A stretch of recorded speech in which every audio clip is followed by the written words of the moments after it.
सिंध जी तारीख़ ते तहक़ीक़ जे सिलसिले में आउं रुख सिंधी अवां सां मुख़ातिबु आहियां। अवां दोस्तनि साथियुनि भाउरुनि ऐं भेनरुनि खे मुंहिंजे तरफ़ां सलाम।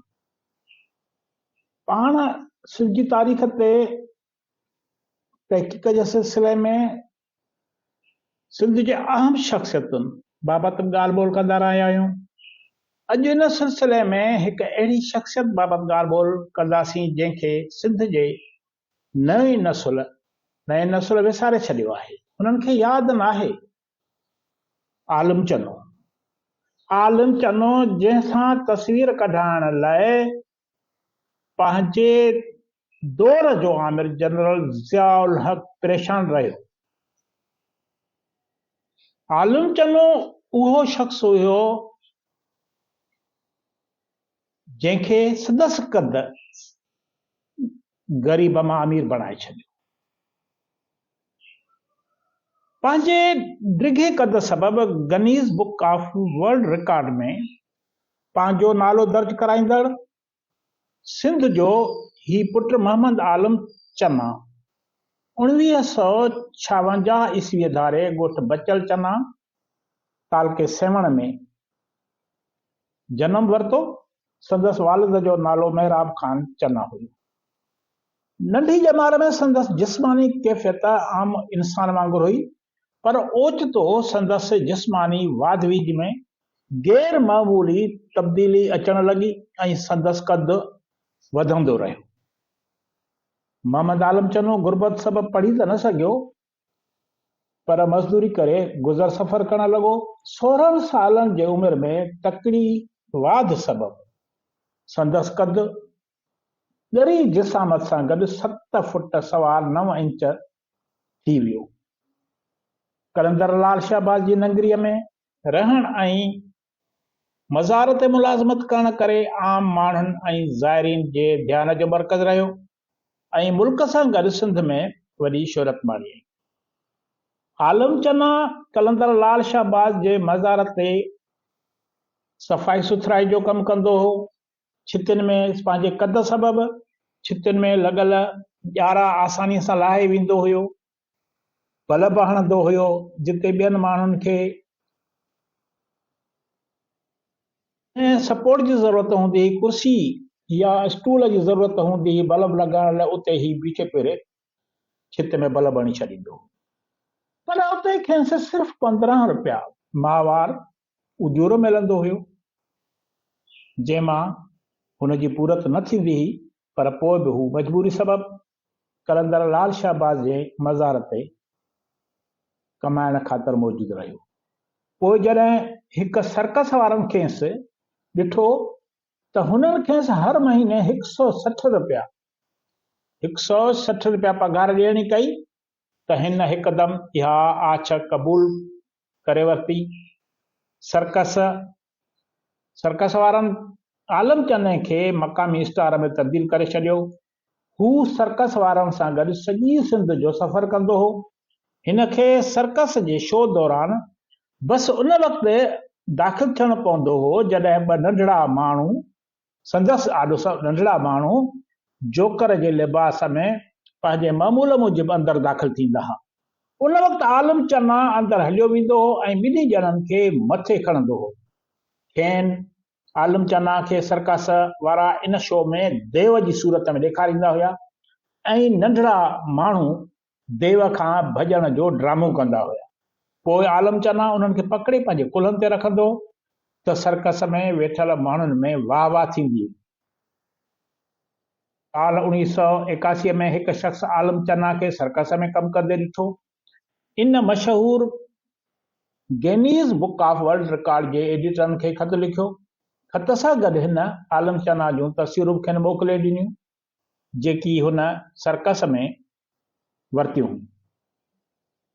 कुझु महीननि खां पोइ गनीज़ जा के ऑफिसर सिंध जे गादीअ वारे शहर कराची में आया ऐं उतां सेवण पहुता, जिते हिननि आलम चने सां मुलाक़ात कई।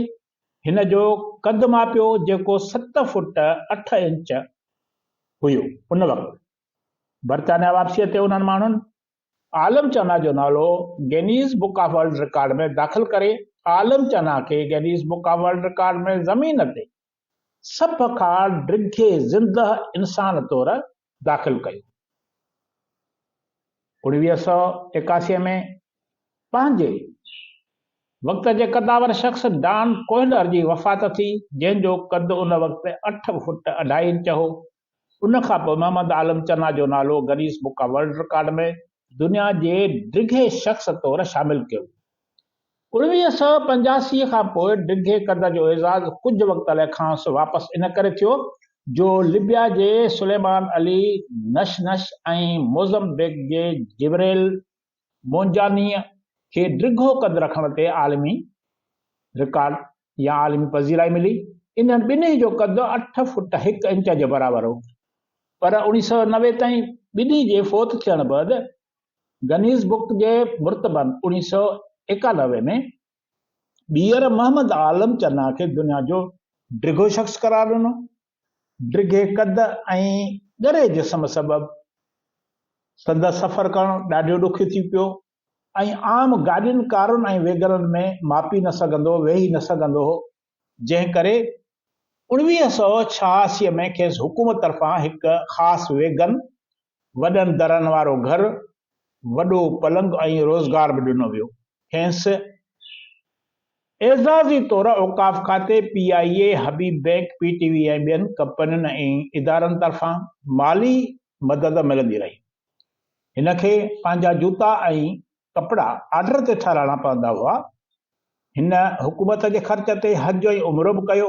बर्तानिया, अमेरिका, दुबई ऐं ॿियनि मुल्कनि जो एज़ाज़ी सफ़र बि कयो। जॾहिं अगस्त 1983 में जनरल ज़ियाउल हक़ जी अमरत ख़िलाफ़ एहतजाजी तहरीक उरूज ते हुई त आलम चना अञा कलंदर लाल शाहबाज़ जे मज़ार ते मुलाज़िम तौर कमु करे रहियो हो। जनरल ज़िया तहरीक हलंदे सिंध जे समूरनि अहम शहरनि जो दौरो करण जो फ़ैसिलो कयो, पर जिते बि संदसि हेलीकॉप्टर लथो थिए उते खेसि मुसलसिल एहतजाजनि, पथरनि जे वसकारनि खे मुंहुं ॾियणो पियो। सेप्टेंबर 1983 खां पोइ जनरल ज़िया हिकु अहिड़ी जाइ ते वञण जो फ़ैसिलो कयो जिते एहतजाज पंहिंजे ज़ोर ते हुया ऐं हालतूं ख़राब हुयूं। इहा जाइ दादू शहर हुई। सिंध में ज़िया जे सलाहकारनि खेसि माना जनरल ज़िया खे प्राइड ऑफ सिंध आलम चना सां फोटो सेशन करण लाइ मशवरो ॾिनो।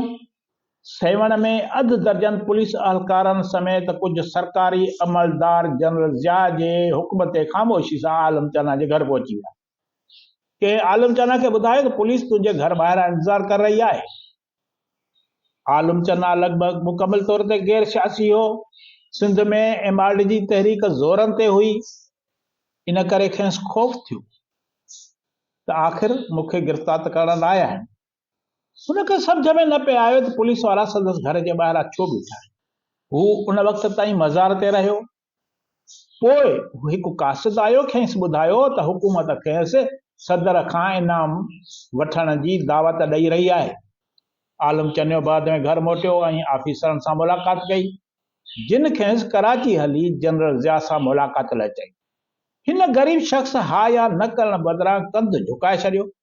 खेसि ॿिए ॾींहुं शाम जो सरकारी अमलदारनि सां गॾु कराची वञणो हो, पर जीअं ई ऑफिसर हलिया विया त सियासी जमायतुनि जे कारकुननि जो हिकु ग्रुप आलम चना ऐं संदसि ख़ानदान वटि पहुतो।